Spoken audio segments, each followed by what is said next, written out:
Buenas noches, mi nombre es Mariana Molina, yo soy médico general y a mí me correspondió revisar el artículo que vemos en pantalla.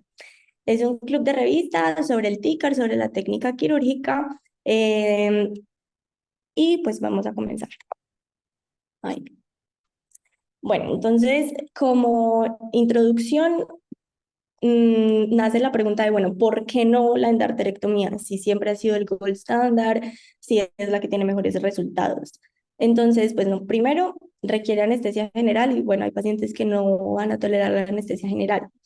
A pesar de que tiene baja mortalidad y bajas complicaciones del sitio quirúrgico, una de las más comunes es la sobremanipulación del hipogloso, especialmente en pacientes que tienen cuellos hostiles, es decir, que hayan tenido cirugías previas, que hayan tenido radiación o que tengan cuello corto, entre otros. Esa sobremanipulación puede causar pérdida de la fuerza de la lengua, dificultad al deglutir, dificultad al hablar, pérdida de los tonos agudos y dependiendo de qué tan grave sea el compromiso para deglutir o si hay o no compromiso de la vía aérea, los pacientes pueden requerir traqueostomía o gastrostomía.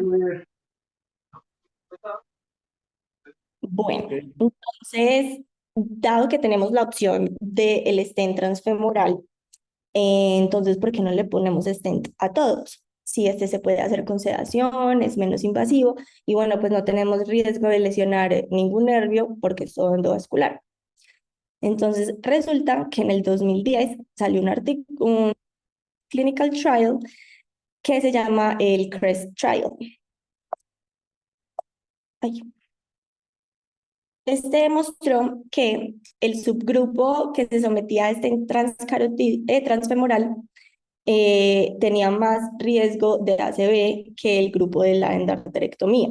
Y desde que la enfermedad arterial carotidia, la enfermedad carotidia oclusiva se interviene precisamente para disminuir el riesgo de un ACV, pues entonces, ¿qué hacemos si estos son los resultados?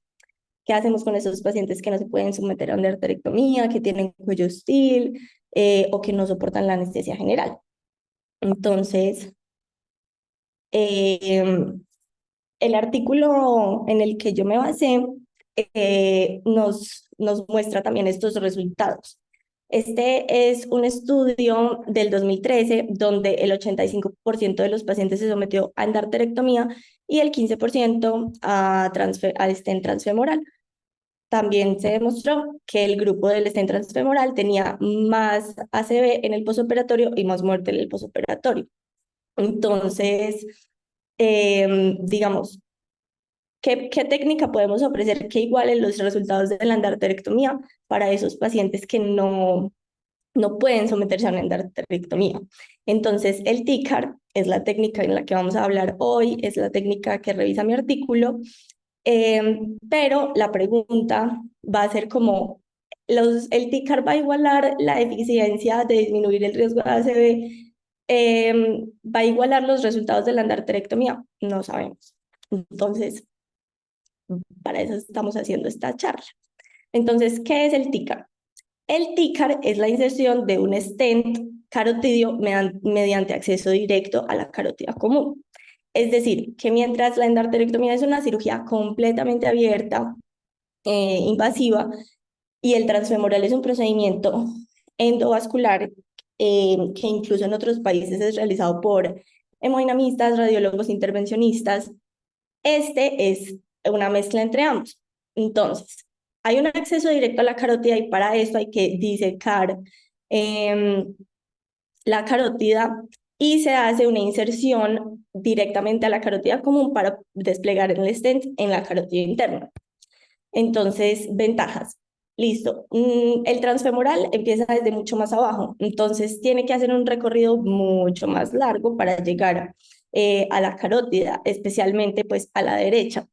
Y teniendo en cuenta que los pacientes que tienen enfermedad dermatosa carotidia seguramente la tengan en otras arterias del cuerpo, pues aumenta el riesgo de que algún pedacito de estas placas se desprenda y embolice.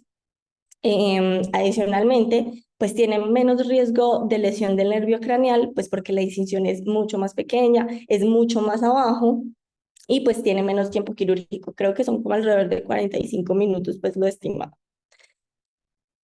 Entonces, bueno, este trial es el roster trial, ha tenido ya dos, digamos que dos, el primero y el segundo, la actualización del seguimiento de esos primeros pacientes.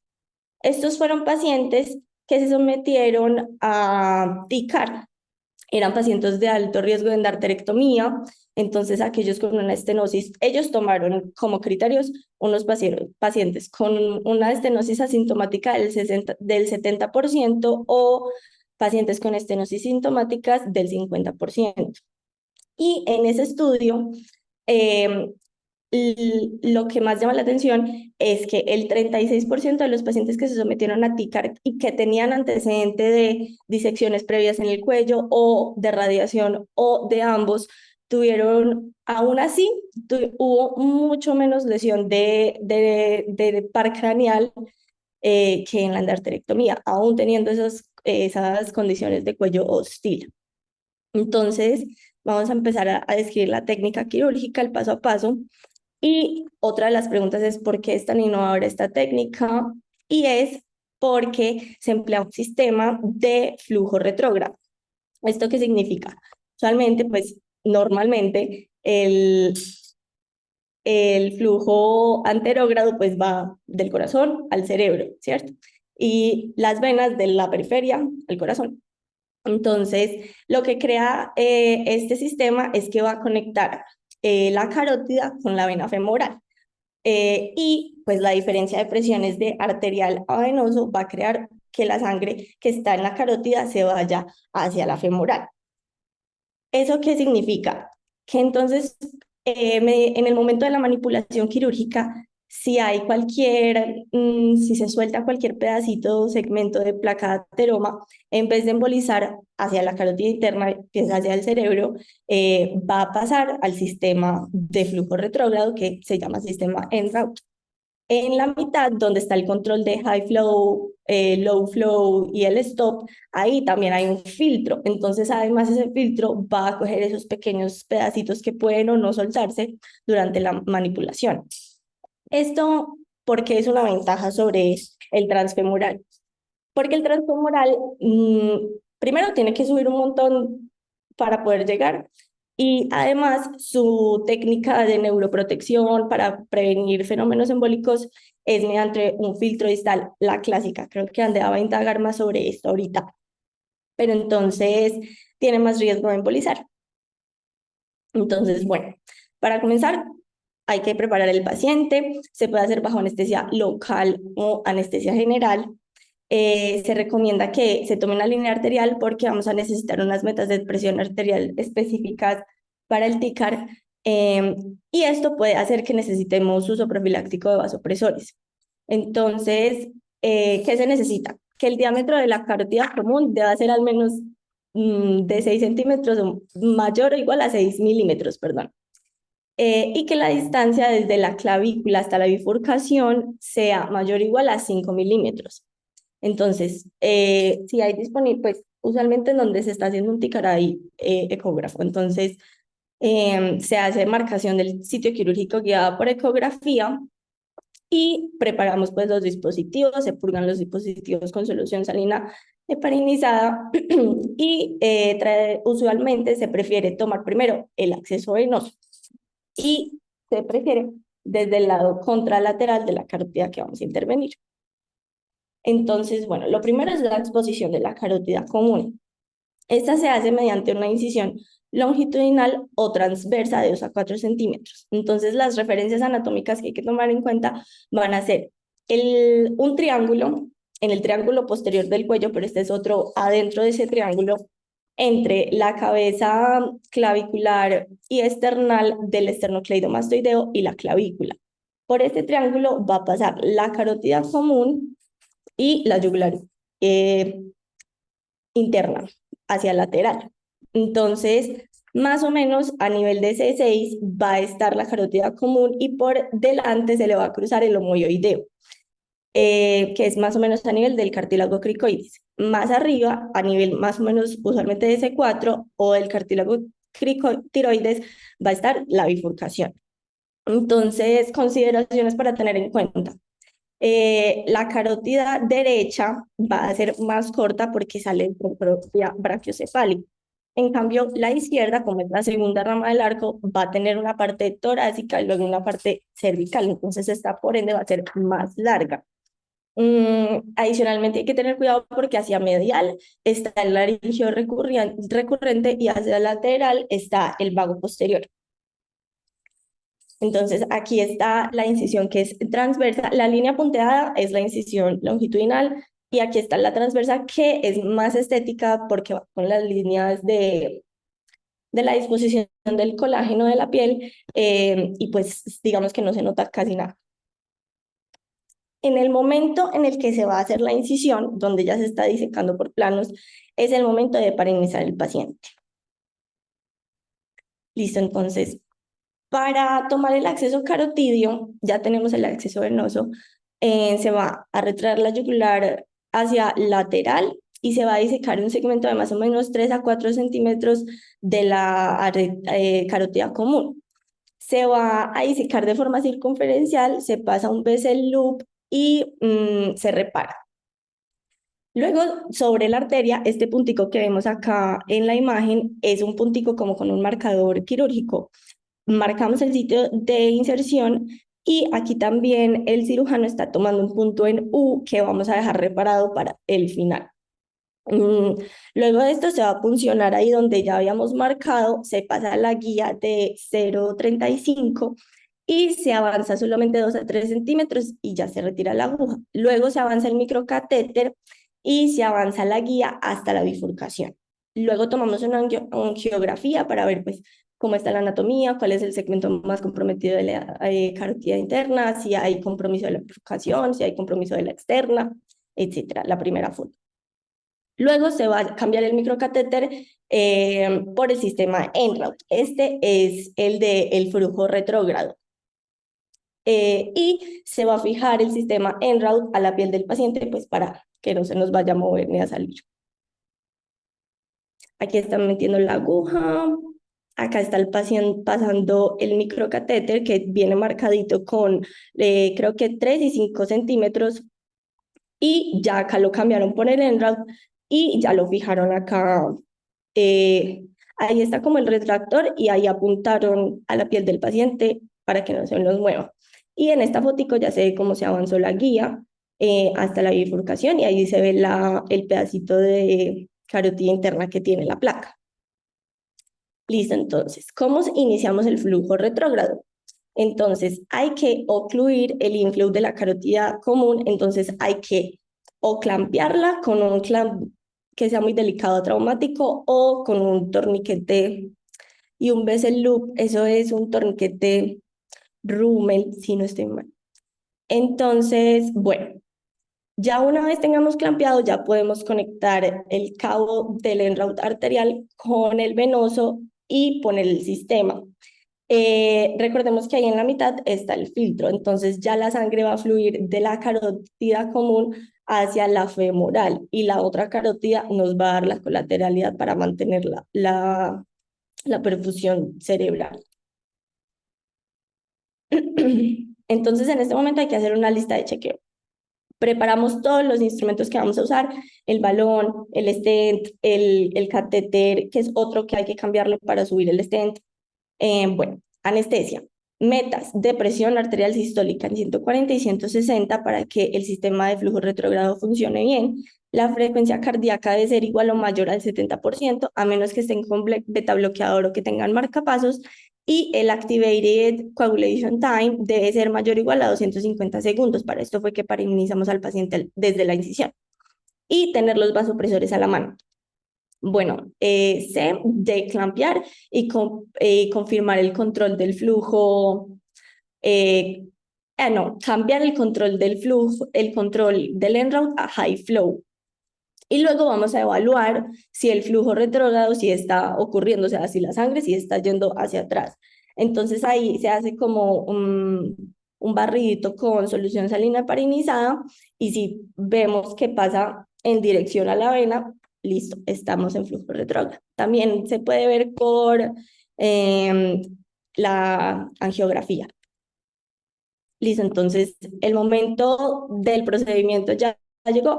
Entonces, ahora sí se va a subir la guía hasta la región petrosa de la carótida interna. Entonces, eso es hasta C2, pero esta es otra guía, es una guía más pequeña de 0,14. Entonces, se sube la guía hasta el segmento petroso y se hace, que es la primera imagen. Ahí la guía se ve muy chiquita, pero si me creen, se ve como una lineecita. ¿Ustedes ven mi cursor? No. Bueno, alguien que me confirme. Sí lo vemos. Sí, bueno, súper. Entonces, bueno, esta lineecita gris oscura es la guía. Aquí viene más la carótida común, la estenosis de la carótida interna y la externa, que es la que tiene las ramas, ¿no? En la segunda foto ya está la predilatación con el balón. Entonces, esta salchichita oscurita es el balón ahí predilatando. Y bueno, acá vemos cómo se va inflando el balón. Luego ya sí vamos a desplegar el stent y vamos a esperar 3 minutos. Aquí en la foto de la angiografía no se ve muy bien, pero ya miren cómo resolvió la estenosis. Aquí arriba está la guía y hacia allá pues ya sube la carótida interna hacia el cerebro y ya se resolvió esta estenosis que estaba muy cerquita de la bifurcación, ya pasa el contraste súper bien. Y aquí en la ilustración pues se ve como por dentro, porque entiendo que en esta foto no es muy claro, pero ya quedó el stent desplegado. Listo, entonces finalizando, parar el flujo retrógrado. Entonces, primero se retira la guía de la carótida, se retira el catéter y el clamp. Y se permite que el remanente, bueno, si vamos en orden, pues si retiramos ya el clamp, anudamos el punto en el que habíamos dejado reparado. Y luego se le permite a la sangre que quedó en el en route, en el dispositivo de flujo retrógrado, que retorne a la vena femoral. Entonces ahí lo están levantando para que retorne. En la imagen de abajo, ahí ya estamos anudando el punto en el que habíamos dejado desde el principio. Ya se quita el catéter venoso, se deja un compresivo, se revierte la heparina y la presión arterial sistólica después del procedimiento debe mantenerse por encima de 100 milímetros de mercurio. Listo, entonces ese es el fin del procedimiento. Pero ¿qué desventajas tiene? Porque es una técnica innovadora, pero debe tener sus desventajas. Entonces, no todos los pacientes van a cumplir con esos criterios anatómicos que necesitamos. Y la mayoría de los pacientes, a pesar de que es un procedimiento que se puede hacer solamente con anestesia local, pues les están disecando el cuello, entonces se ponen bajo anestesia general. Y es que otra de las desventajas es que menos profesionales están entrenados para hacerla. El transfemoral, como lo habíamos mencionado, lo pueden hacer radiólogos intervencionistas, hemodinamistas, pero pues para este necesariamente se requiere la técnica, pues un cirujano que diseque la arteria. E incluso la curva para cirujanos vasculares, pues, es demorada. Y contraindicaciones. Pacientes alérgicos al nitinol, pacientes con coagulopatías, pacientes en los que no se pueda poner el sistema en route, no se sugiere continuar con el procedimiento. Y bueno, como conclusiones, que estas gráficas del Journal of Vascular Surgery me parecen muy bonitas, y es que incluso con el transfemoral doblan el riesgo de AIT o ACV posoperatorio. Entonces en eso el TICAR le gana un poco, pero la pregunta real es contra la endarterectomía, ¿no? Pues que es como el gold standard, que es como lo mejor en toda la historia. Entonces, no iguala los resultados, pero sí están muy cerca. Y vean que incluso en este al año tuvo mejor desenlaces el TICAR. Y obviamente mejor, menos riesgo de lesión a nervios. Pero pues sigue siendo gold standard la endarterectomía. Listo, eso sería todo. Gracias. ¿Preguntas, dudas? Bueno. Entonces voy a dejar de compartir pantalla. Entonces, como es un club de revistas, pues yo traje Pues mi nombre es Andrea Muniva, yo soy residente de primer año de cirugía vascular de la Universidad del Rosario, con base en la Fundación Cardioinfantil. Lo primero que traía acá era un video, son 2 videos cortos que tengo acá para explicar cómo, pues mostrar los 2 abordajes que tenemos hoy para contar. Este primero es el abordaje transfemoral para la colocación de un stent carotídeo. From there, we actually put larger catheters into the blood vessels, which we place then next to the blockage and narrowing. We deliver a small wire across the blockage in order to deliver essentially a little filter or balloon. One of the major risks of the procedure is that little pieces of the blockage potentially can break off. By having the filter into place, this can capture those pieces and prevent any complications from occurring. The next step is to use a series of balloons and then eventually a stent, which is a wire mesh that's used to prop open the blood vessel. Y el otro que tenemos es el TCAR. Carotid artery disease is one of the leading causes of stroke. Plaque that builds up in the arteries can occlude blood flow to the brain, but current treatment options present challenges of their own. Surgery or carotid endarterectomy is quite invasive and can lead to complications in patients at risk for an open surgical procedure. The minimally invasive alternative, carotid artery stenting from an access point in the leg, carries an increased risk of stroke during the procedure itself.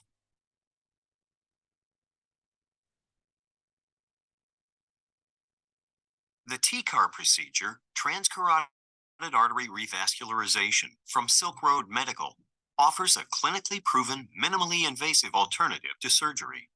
The TCAR procedure uses a stent and is inspired by surgical principles for protecting the brain. TCAR uses direct access to the carotid artery and an advanced system for temporarily reversing blood flow during device delivery.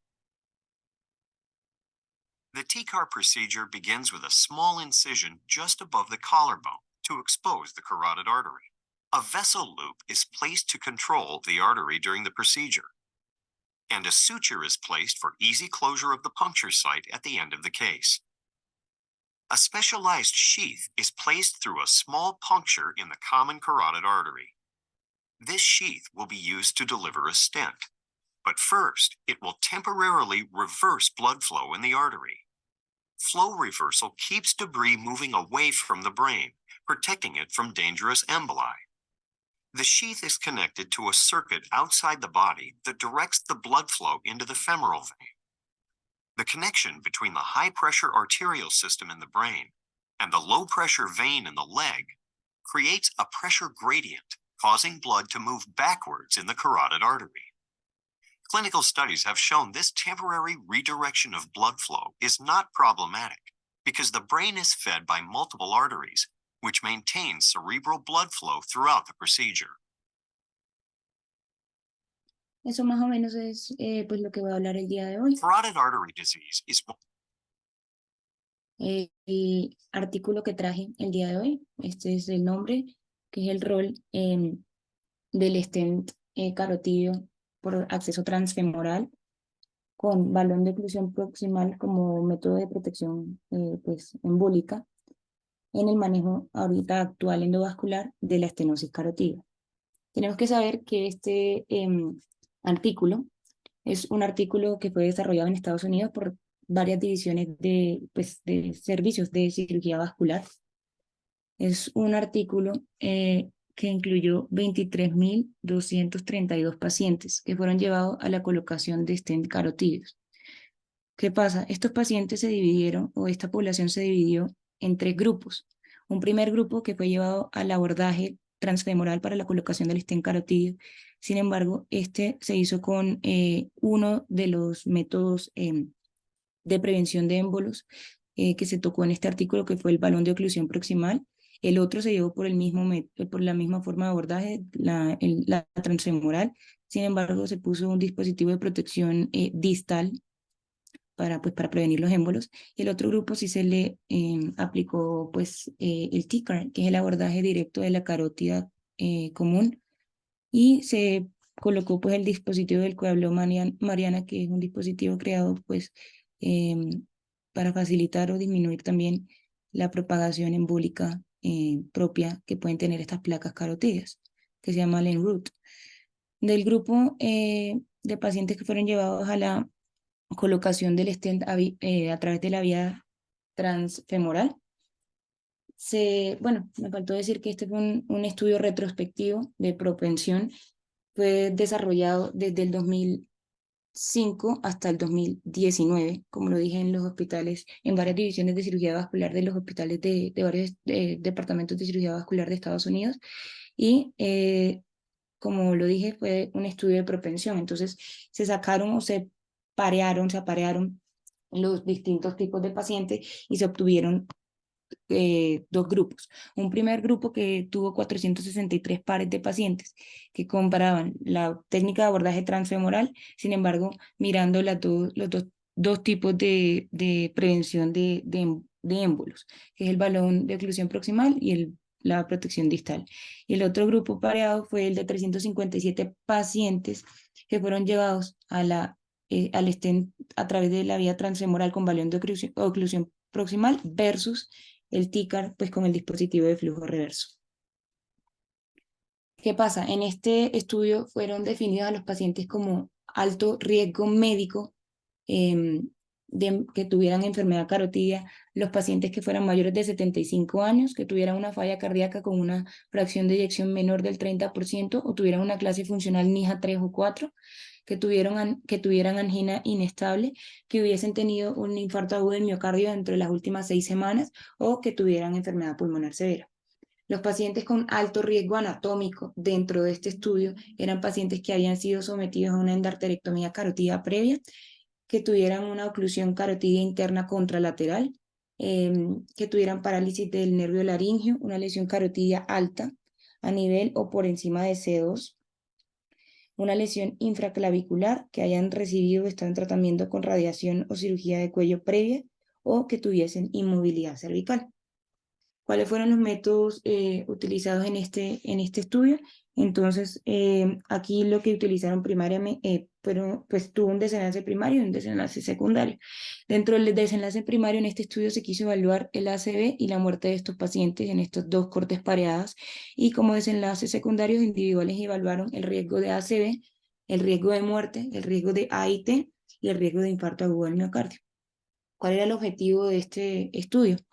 En este estudio lo que se intentó explicar era si el abordaje por medio de la vía transfemoral, ya sea con balón de embolización proximal o ya sea con dispositivo de protección distal versus la vía TICAR con el dispositivo de flujo reverso, era mejor o peor en relación al desenlace primario, es decir, disminuirle el riesgo de ACV y el riesgo de muerte.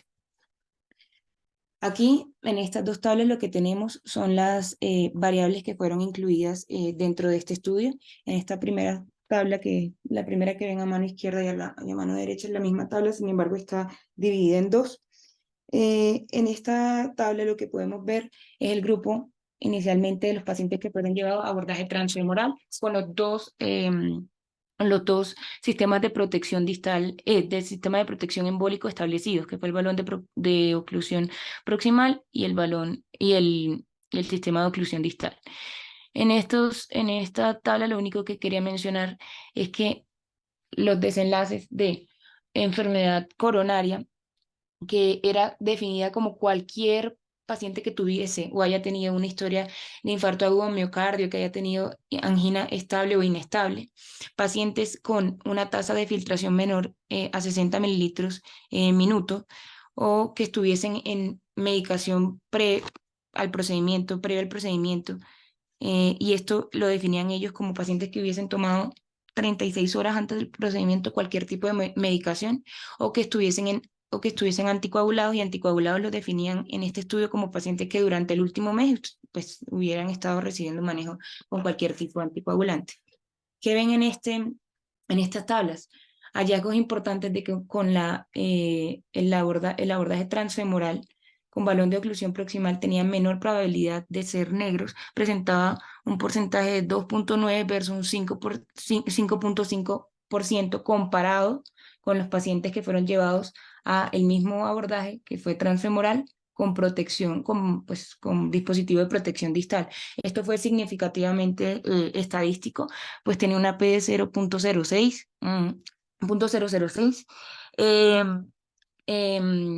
por otra parte, también estos pacientes que fueron llevados a balón de oclusión, pues al abordaje transfemoral con balón de oclusión proximal versus a los pacientes que fueron protegidos con el mecanismo de protección distal, tenían menos riesgo o menos probabilidad de ser hispanos, tenían un 1.7 versus un 3.2, también estadísticamente significativo, y tenían también menor probabilidad de ser sintomático, un 12% versus un 16%.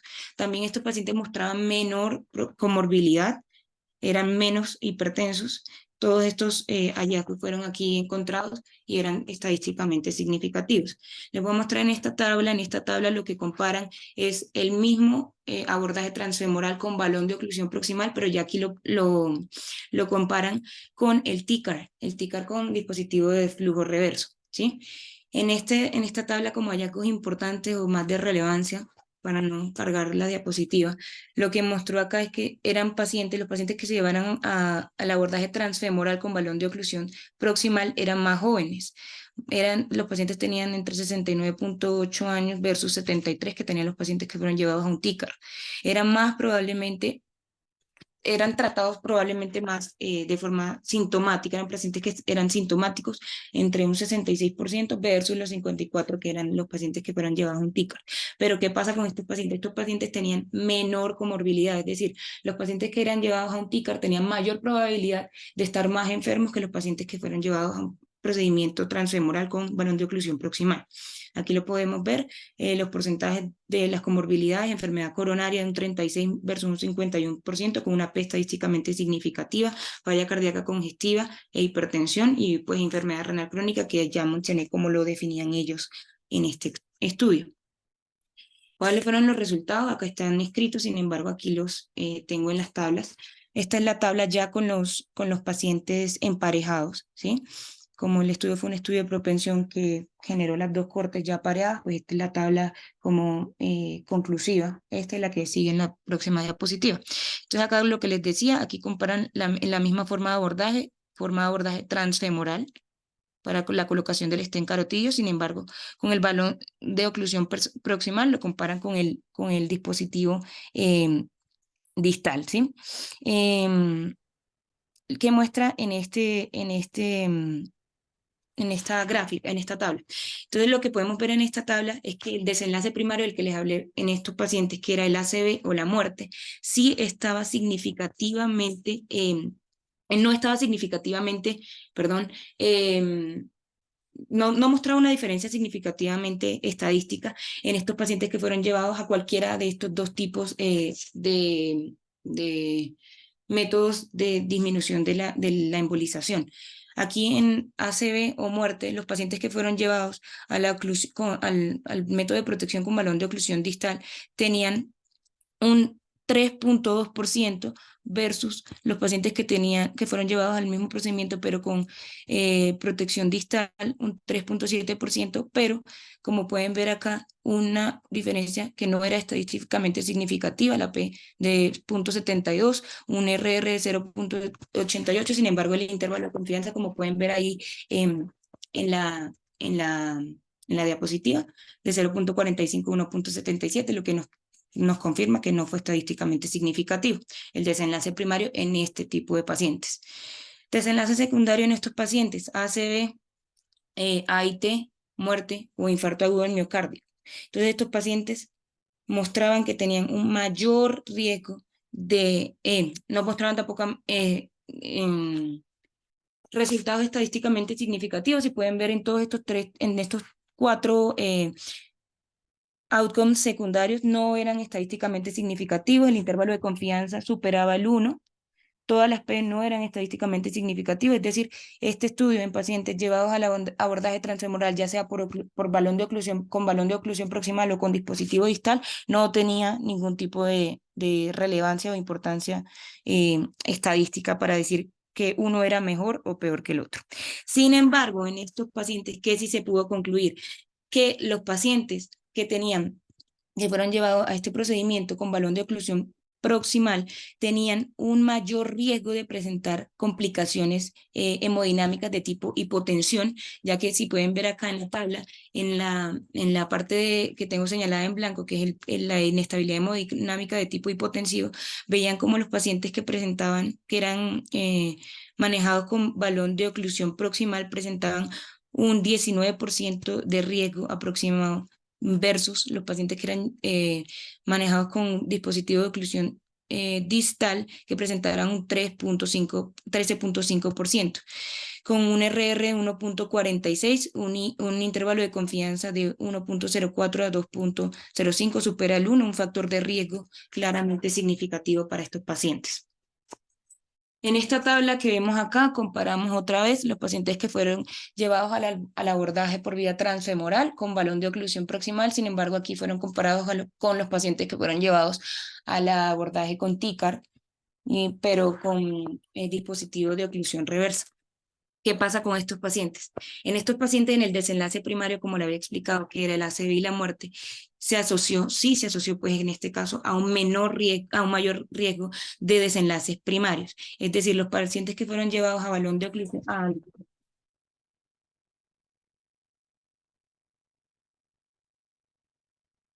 los pacientes que fueron llevados a procedimiento TICAR mostraban un 0.8%, si ven acá, tiene una RR de 3.67, un intervalo de confianza que supera el 1, que quiere decir que está en un factor de riesgo y es estadísticamente significativo, 1.02 y hasta 13.14, una P significativa de 0.03. Sin embargo, en estos mismos pacientes con el desenlace secundario, pues con los outcomes secundarios, lo que mostró en este caso era que los pacientes tenían mayor riesgo,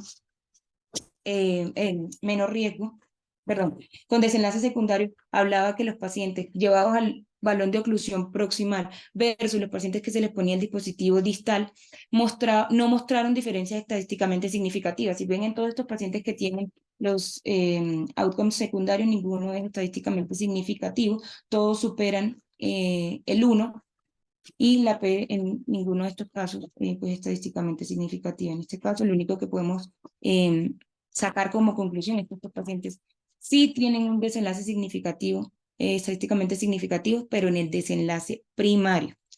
¿Qué pasa? En los pacientes que fueron llevados a procedimiento, a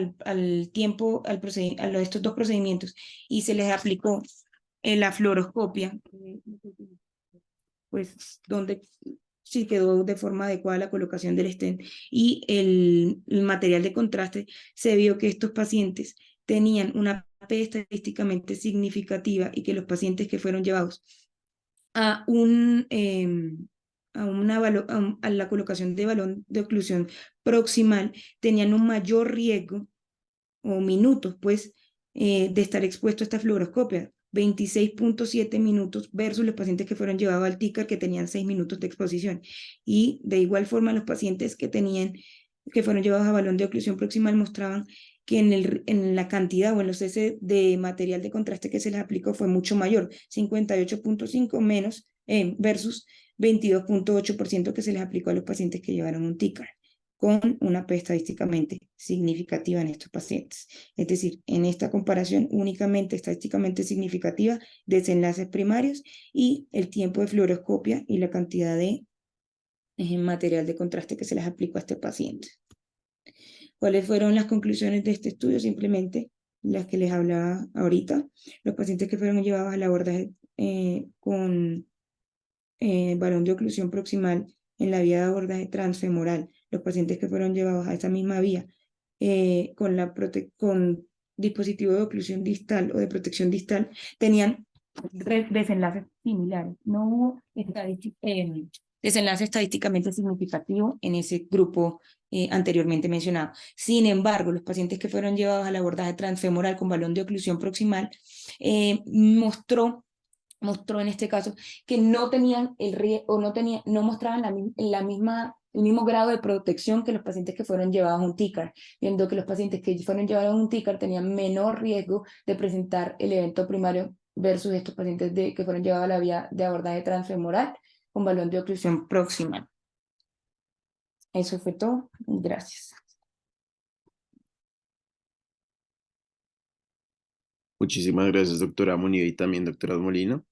A continuación damos espacio para que si los asistentes tienen alguna duda, por favor la comuniquen por el chat o abran sus micrófonos.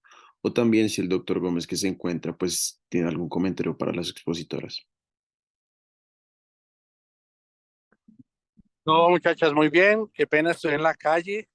Eh, Muy buenos artículos comparativamente de los manejos endovasculares de la carótida.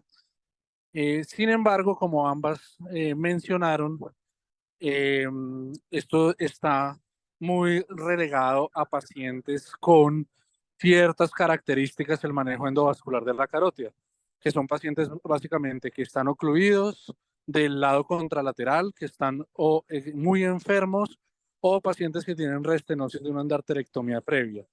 Entonces, como habíamos visto en la sesión pasada, la endarterectomía abierta es el gold estándar porque tiene mayor durabilidad, eh, tiene unas altas tasas de permeabilidad a largo y a corto plazo, eh, a diferencia del manejo endovascular, que pues se tapan más frecuentemente, tienen más antecedentes, más complicaciones como ACV.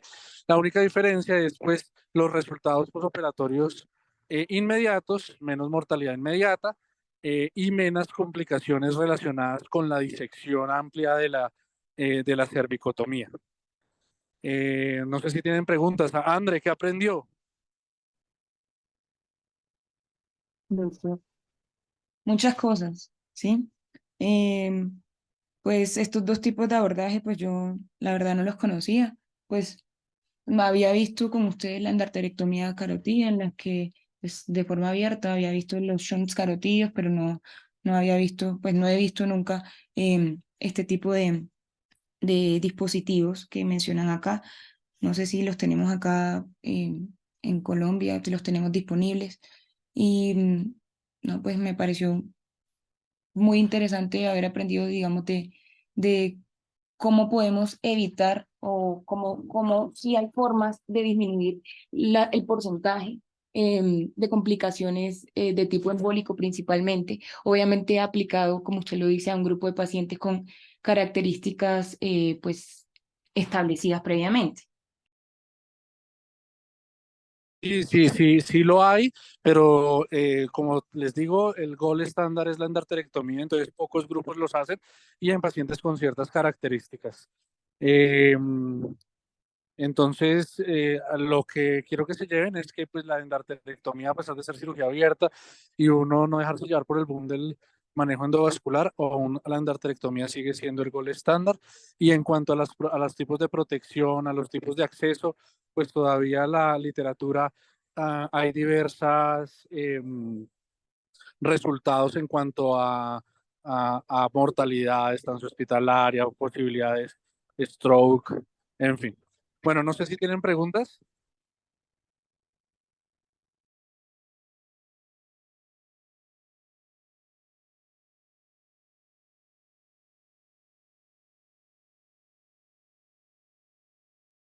Bueno, entonces si no hay preguntas, entonces yo creo que culminamos ahí. Si, ¿quién está? ¿Ortigosa está modulando? No, doctor. O Sergio José. Camilo, José Vicente. Yo estoy modulando, José Vicente, doctor. Bueno, entonces, muchísimas gracias a todos por asistir. Nuevamente también le agradecemos al doctor Gómez, a las doctoras Munier y también Molina, pues por brindarnos esta maravillosa presentación. Los estaremos viendo entonces para la próxima charla que está programada para el próximo miércoles también de forma presencial. Les estaremos como dando mayor comunicación a lo largo de estos días en el grupo, entonces ahí estaremos hablando. Muchas gracias nuevamente.